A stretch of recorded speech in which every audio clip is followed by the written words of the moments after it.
રાજ્યમાં પડેલા વરસાદ બાદ તંત્રની નિષ્ફળ કામગીરીના પુરાવા સામે આવ્યા છે। અમરેલીના ખાંભાથી ઉના, દીવ, તુલસીશ્યામ અને સોમનાથ જવાનો સ્ટેટ હાઈવે રોડ બિસ્માર હાલતમાં જોવા મળ્યો છે। છેલ્લા 1.5 વર્ષથી આ રસ્તાઓ પર ખાડાઓ જ ખાડા દેખાઈ રહ્યા છે।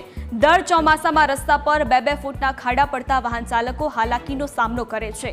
તંત્ર દર વખતની જેમ માત્ર કપચીથી ખાડાનું પુરાણ કરી સંતોષ માને છે, ત્યારબાદ રસ્તાઓની સ્થિતિ જેસે થે જેવી જોવા મળે છે। આની પહેલા બી આવ્યા હતા બીજી કાર લઈને, તો એનું પેલું ઓઇલ ચેમ્બર હોય કારનું એ બી અહીંયા જ તૂટેલું અને અમે રાતે હેરાન થયેલા। રાત્રે 2 વાગે હેરાન થયા ને 2 ફૂટના ખાડા પડી ગયા છે, તો બી કોઈ ધ્યાન નથી દેતું। અમે એટલા હેરાન થયા કે ના કોઈ મેકેનિક મળે ના કાંઈ નહીં। પછી અમે અમારી રીતે રસ્તો કરીને આગળ સુધી ગાડી લઈ ગયા, ત્યાં મેકેનિકને બોલાવ્યો અને પછી અમે ઘરે પહોંચ્યા। અમે ત્યારે રાતે 11 વાગે માનો કે ઘરે પહોંચવાના હતા, રાતે 3 વાગે ઘરે પહોંચ્યા, બટ લાઈક સરકાર કઈ ધ્યાન નથી દેતી। જે છે એ છેલ્લા ચોમાસા દરમિયાન 1.5-2 ફૂટના ખાડા બની ગયા છે। 1.5 વર્ષથી એક ધારો રોડ ખરાબ છે અને મેન નેશનલ હાઈવે રોડ છે, ઉના, સોમનાથ, દીવ અને તુલસીશ્યામનો રોડ છે અને આના પહેલાં અડધો રોડ બન્યો તો અડધો રોડ બાકી છે। અને અત્યારે તમે જો તો ચોમાસા દરમિયાન એટલા બધા મોટા ખાડા પડી ગયા છે, તંત્ર એની સામે જોતું નથી।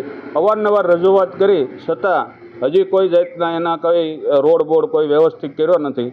એટલે મારી વિનંતી છે કે આ રોડ તંત્રને કે ભાઈ જલ્દી તકે વ્યવસ્થિત કરે, એક્સિડન્ટનો ભય મોટો છે।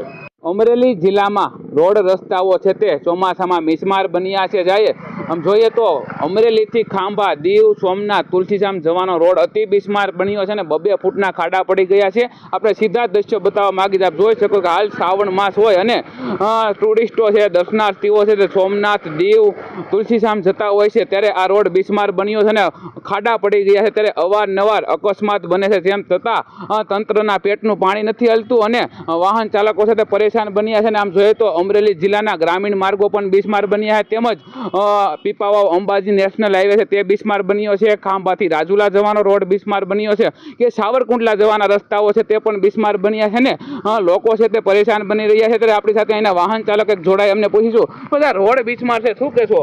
અરે ભાઈ, અહીં તો બહુ એક્સિડન્ટ થાય છે। આ ગોઠણે ખાડા પીડ્યા છે ને તંત્ર કંઈ ધ્યાન દેતું નથી। ખાંભા, ઉના અને દીવનું જે આ ટ્રાફિક રહે છે આટલું તો એકેય રોડ ઉપર ટ્રાફિકે પણ રહેતું નથી અને તંત્ર લગભગ આખા ચોમાસા દરમિયાન આપણને ડામર ન નાખે તો કાંઈ નહીં, પણ ટાસથી ખાડા તો બુરવા જોઈએ ને એમ।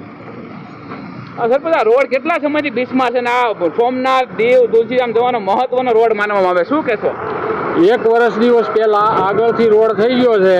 આ વર્ષ દિવસ એમની હારે જ બનેલો આ રોડ છે, પણ આમાં કોઈ તંત્ર ધ્યાન દેતું નથી અને અવારનવાર એક્સિડન્ટ થાય છે અને તેમજ વાહનોની કમાઈનું તૂટી જાય એવા તો આ રોદા પીડ્યા છે અને તંત્ર કોઈ પણ પ્રકારે ધ્યાન દેતું નથી। અમરેલીથી ખાંભા, સોમનાથ, દીવ જવાનો રોડ બિસ્માર બનવાને કારણે સ્થાનિક વાહન ચાલકો ત્રાહિમામ પોકારી ગયા છે અને અવારનવાર અકસ્માત થતા હોવાનું પણ સ્થાનિકો જણાવી રહ્યા છે। ત્યારે વહેલી તકે આ રોડ બનાવવામાં આવે તેવી માંગ ઉઠવા પામી છે। Dashrathsinh Rathod, news capital, Khambha, Amreli.